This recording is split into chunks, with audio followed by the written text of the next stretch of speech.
Welcome back to another reading and correcting of with me, Kindar, the Tiger Writes, and Ty, the Tiger Supervisor. These are where I read a chapter from one of my books and record it as I correct it as I go. If you want to listen to these live, it's every Tuesday morning, 8 a.m. Eastern Time on Twitch. And if you're looking to support me, that is on my Patreon. Today we're doing chapter 34 of A Series of Death.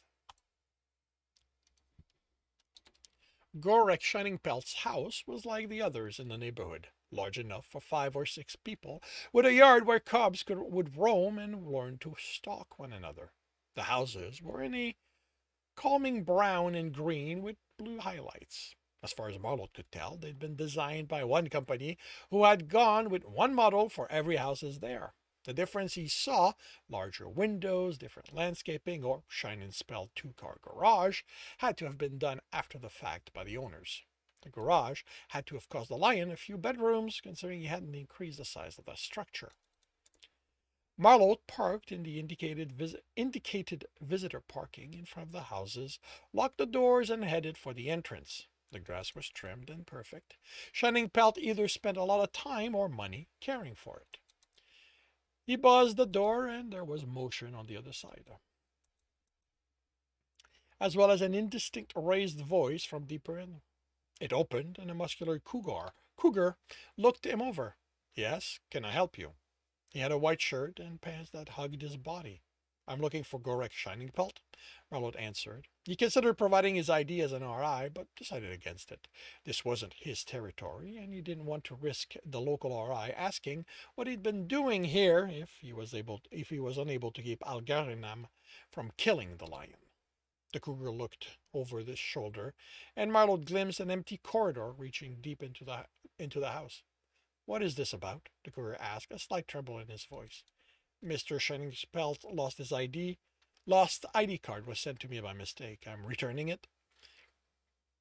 He decided on using as much of the truth as he could, in part because he was sure an elaborate lie would come back to haunt him, and because, as someone who dealt with creating stories for a living, he suspected the lion would be better than most at catching them.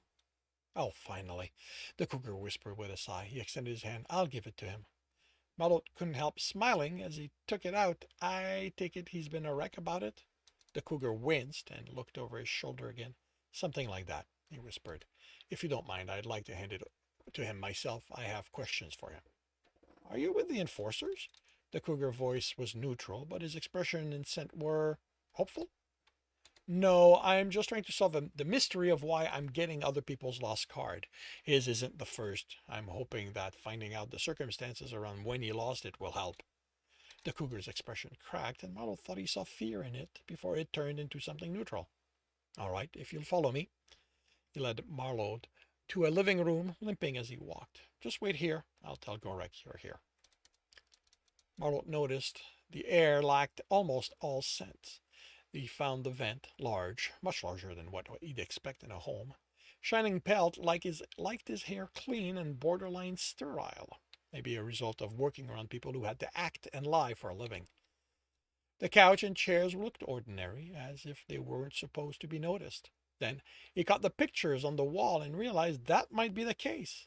They were just there so someone could sit and look at them.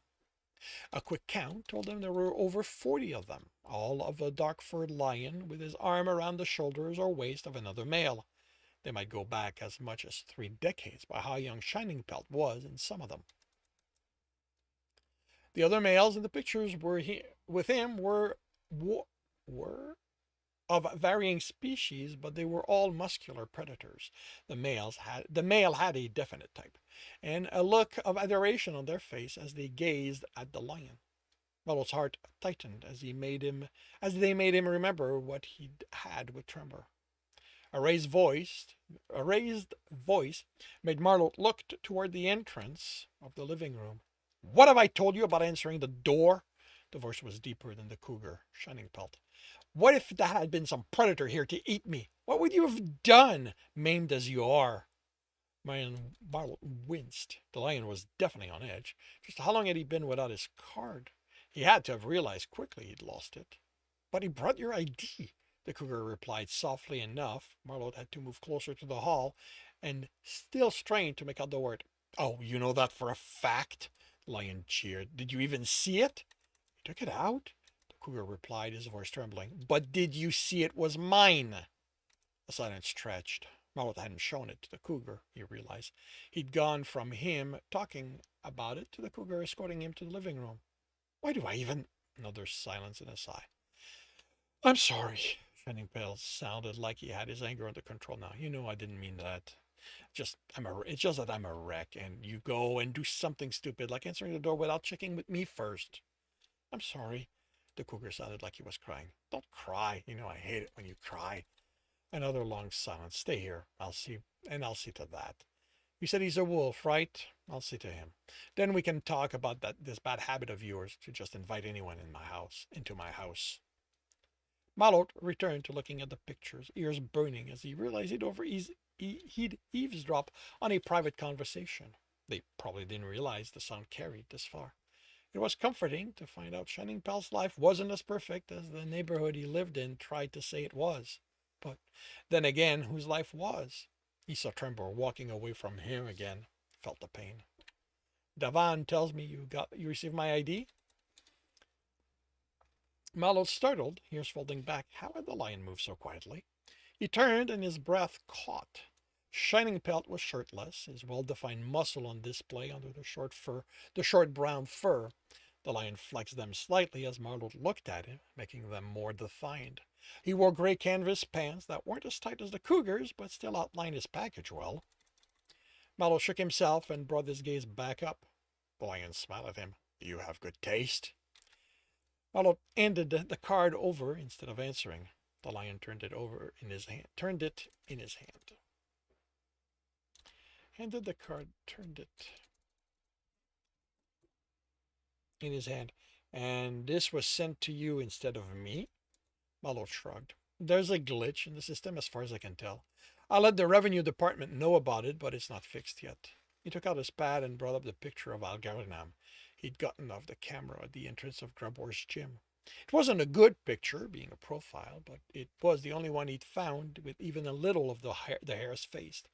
Algarinam was an expert at not being caught on camera, since no one he'd talked with had found a clear picture of the hair, even if they were certain they'd taken them to commemorate the trashing they'd received. I've been getting so many of them.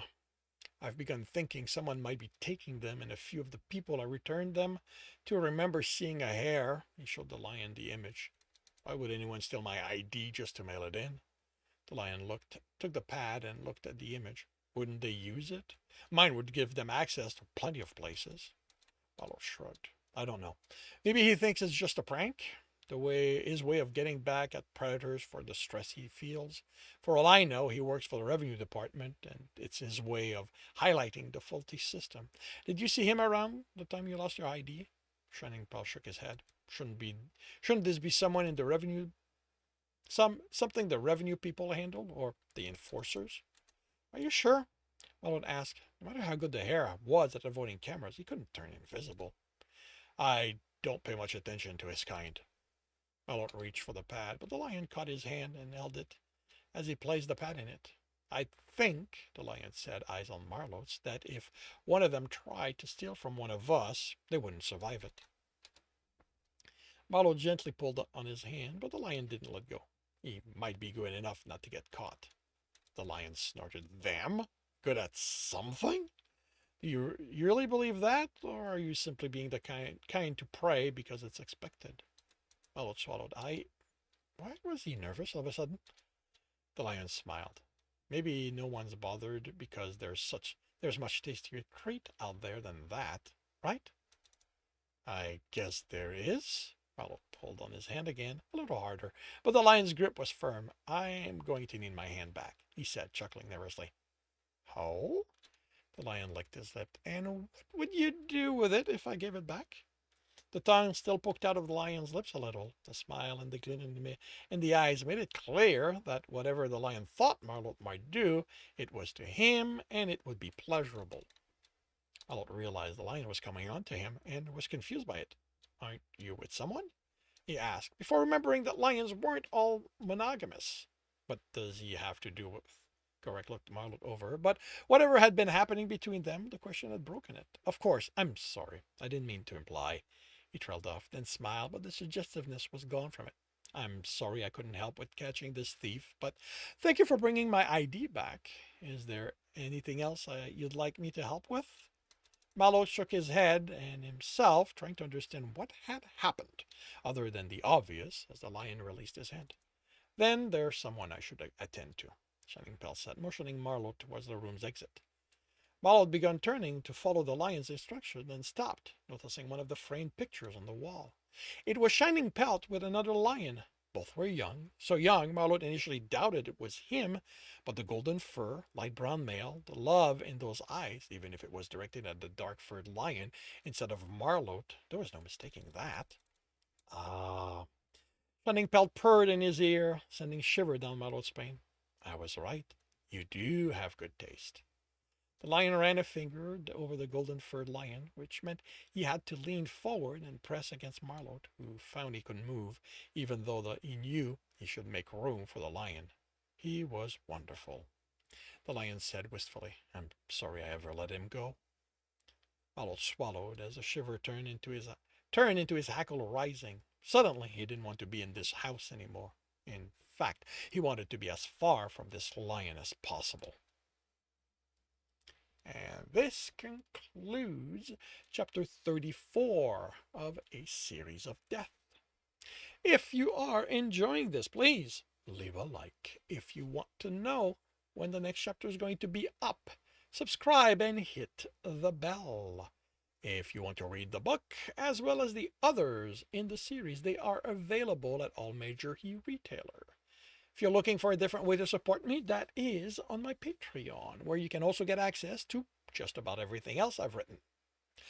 And if you want to listen to these live, it's every Tuesday morning, 8 a.m. Eastern Time on Twitch. The links are in the notes, and with that, I shall wish you a good day.